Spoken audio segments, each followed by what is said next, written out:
मुलीच्या मम्मीला पण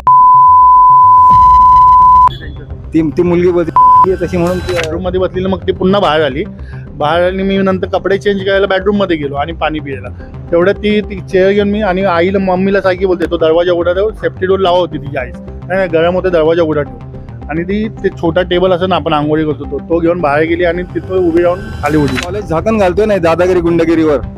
प्रिन्सिपल हसत करत त्यांच्यावर बोलतात ती दादागिरी कोण, पाटील नावाचा जर सचिनने नाव घेतला तो कोण, त्याची दबंगिरी जास्त चालते तिथे. आणि भैया युपीचा पोरांना हाताशी घेऊन तिथे दादागिरी करतो.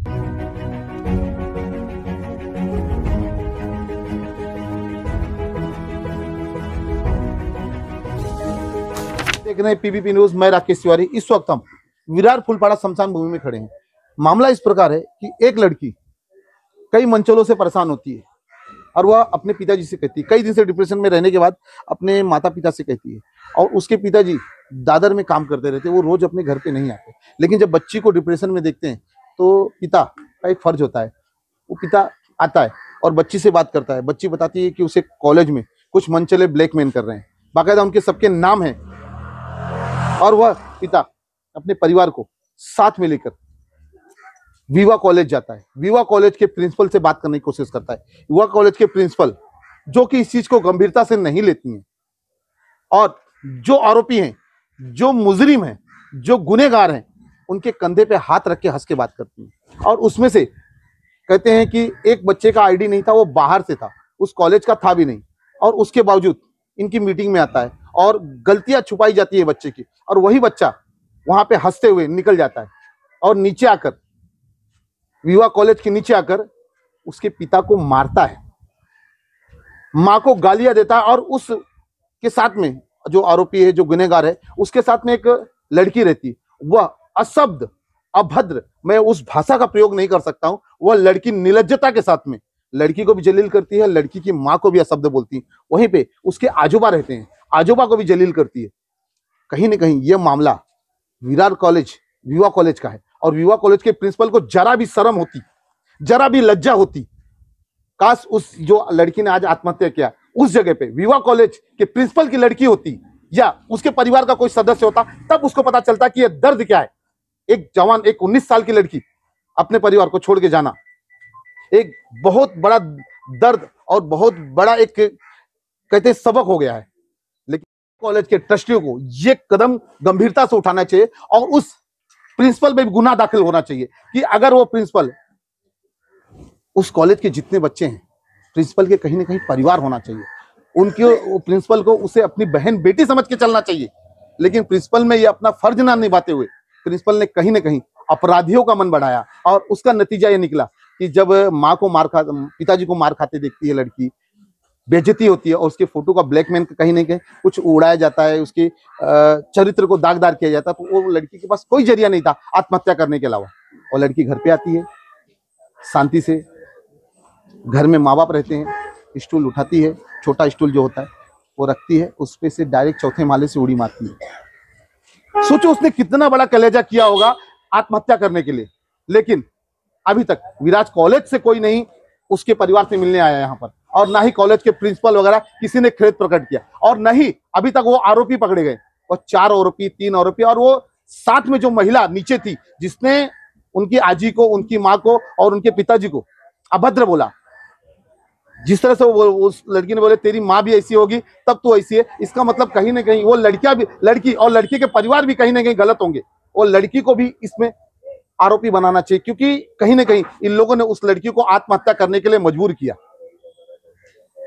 अब देखना यह है कि पुलिस अपने जांच में क्या दिखाती है, किसे किसे और आरोपी बनाती है। मेरी मांग है, लोगों की मांग है कि युवा कॉलेज के प्रिंसिपल को इसमें आरोपी लिया जाए, जांच की जाए, अगर वो दोषी हो तो उनपे एफआईआर दाखिल की जाए, उनपे कठोर से कठोर कार्रवाई हो। जय हिंद, जय महाराष्ट्र। पाटील, माझी मुलगी 2-3 दिवस डिप्रेशन मध्ये होती। जेव्हा मी 2-3 दिवस तिने मला व्हिडिओ कॉल नाही केला किंवा कॉल नाही केला, तेव्हा मी तिला कॉल केला काल, तिला बोललो काय झालं, तर तिने मला तेव्हा सांगितलं की पप्पा असं असं झालंय।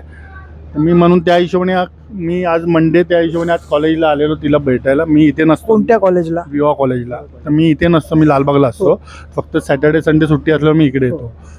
तर मला तिने सांगितलं तेव्हा मी आज आलो इकडे विवा कॉलेजला. त्या मुलांना विचारलं मी, तर ती मुलं उलट आमच्याकडनंच पैसे आम्ही चौकीला येतो तर आम्हाला बोलतात तुमच्याकडनं आम्ही पैसे काढू, माझ्या भावाचा ॲक्सिडेंट झाला आहे, तू त्याच्यावर हात उचलला असं तसं. मी फक्त त्याला फक्त थाप दिलेली, बाकी काही केलं नव्हतं. त्याला बोललो बाबा तू असं का वागला तिच्यासाठी. तो तिला काय तिच्या आईला शिव्या घातल्या, तिला शिव्या घालत होता. आणि तिकडचा एक दिलीप पाटील करून कोण मुलगा आहे, त्या शाळेमध्ये त्या कॉलेजमध्ये एवढे दादागिरी चालते ना की म्हणजे ती बाहेरची मुलं भैये लोक आहे तिथे दादागिरी करायला लागल्यात कॉलेजमध्ये. आणि ते प्रिन्सिपल पण एकदम हसत त्यांच्याशी बोलत होते. मग ह्या सगळ्या विषयाची तक्रार तुम्ही प्रिन्सिपलला केली नाहीत का? मी प्रिन्सिपलकडेच गेलेलो. प्रिन्सिपल चांगली ओळखते त्या मुलांना, प्रिन्सिपल चांगली ओळखते. त्या प्रिन्सिपलने सगळे सेटलमेंट केली. ती मुलानंतर ती मुलं सॉरी बोलली आणि हिला पण ही सॉरी बोलली. झालं, विषय तिथेच मिटलेला. नंतर त्या मुलांनी वाटतं दोघा तिघांनी तिला खाली वाटतं काय ते बोलले, तेव्हा तिने त्या डिप्रेशनमध्ये इथे येऊन मेन करून ती मला सांगत पण नव्हती. तिला माहीत आता एवढी बदनामी झाली तिथे विवा कॉलेजच्या बाहेर. पप्पाला माझ्या शिव्या घातल्या, मम्मीला शिव्या घातला. तो कोण बाहेरचा मुलगा होता तो पाटील करून तो पप्पाच्या अंगावर धावत आला. तिला जास्त ती त्या डिप्रेशनमध्ये गेली कारण की तिला माहिती होती आत्तापर्यंत पप्पाला कोणी काही केलं नाही. कॉलेज झाकण घालतोय नाही दादागिरी गुंडगिरीवर. प्रिन्सिपल हसत खेळत त्यांच्यावर बोलतात ते दादागिरी कोण पाटील नावाचा जर सचिनने नाव घेतला तो कोण त्याची दबंगिरी जास्त चालते तिथे. आणि भैया युपीचा पोरांना हाताशी घेऊन तो तिथे दादागिरी करतो, चांगली गोष्ट नाही ना. आणि वरून तिच्या मुलीच्या मम्मीला पण ती मुलगी तशी म्हणून त्यांच्याबरोबर एक मुलगी अजून एक मुलगी ती मुलगी शिवीगाळ करते भैयाची.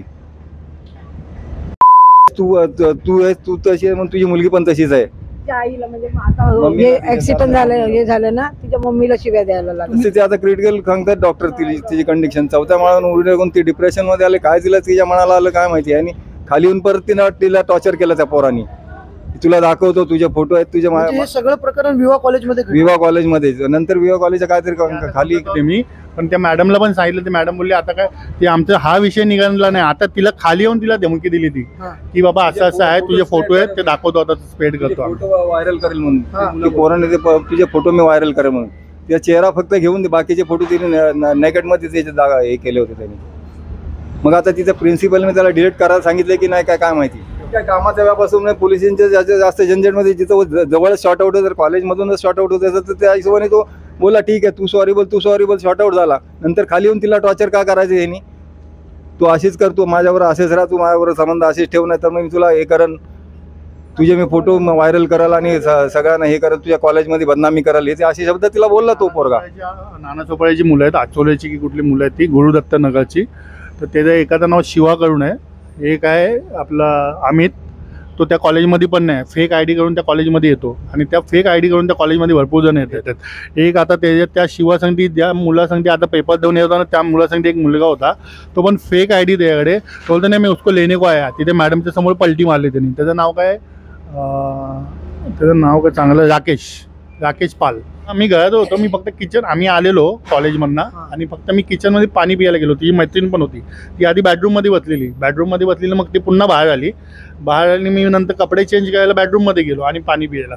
तेवढ्यात ती चेअर घेऊन मी आणि आईला मम्मीला सारखी बोलते तो दरवाजा उघडा ठेव, सेफ्टी डोर लावा होती तिची आईस. नाही गरम होते, दरवाजा उघडा ठेव. आणि ते छोटा टेबल असं ना आपण आंघोळी करतो तो घेऊन बाहेर गेली आणि तिथं उभी राहून खाली उडी मार. मैत्री तर असतेच ना, फ्रेंडशिप असते शाळेमध्ये. त्याचा गैरफायदा असा घ्यायचा की तुम्ही फोटो करून रेकॉर्डिंग करून कुठल्या गोष्टीची. आणि हे फोटो गणपतीमध्ये काढलेले तिकडे त्या कॉलेजमध्ये ते प्रकार तसे घडत आहेत. हो. आणि तिकडे तक्रार पण आहे पण काय ऍक्शन्स घेतात ते, कारण तिकडेच राहतो मी, बाजूलाच राहतो मी, तिकडेच राहतो. आता सध्या नव्हतो मी सध्या तिकडे धारावीला होतो. पण मला जेव्हा घटना कळाली मी तिकडे डायरेक्टली आलो. पण त्या तिकडे अशा प्रकारच्या घटना खूप घडतात त्या कॉलेजमध्ये आणि कॉलेज प्रशासन त्याच्यावर काय ॲक्शन घेत नाही. कारण जर ॲक्शन घेतलं असतं तर कदाचित आता हे झालं नसतं.